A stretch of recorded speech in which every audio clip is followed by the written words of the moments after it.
Magandang umaga, ako nga pala si Junior dito at ituturo ko po sa inyo ang paggawa ng one-way two-way with correlation po sa Jamovi.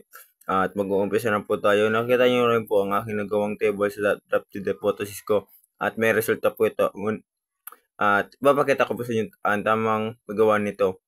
Pumunta po tayo sa analysis at hanapin lang po natin sa taas ang one-way at andyan na po, nalabas na po yung result. At kung nakikita rin po,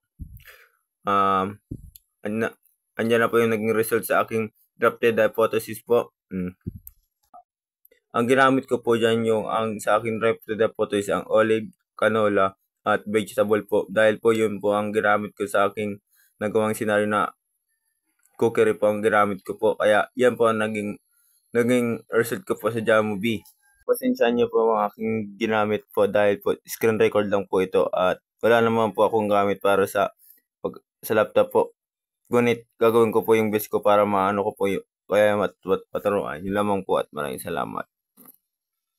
Pumunta na po tayo sa two-way with correlation po. Ganoon rin po ang ginamit ko po sa akin drafted hypothesis na olive, canola, vegetable po. Ganoon naman po at pumunta rin po tayo sa analysis, at hanapin lang po natin yung perfect collection at lalabas na po yung result po. Andyan na po siya.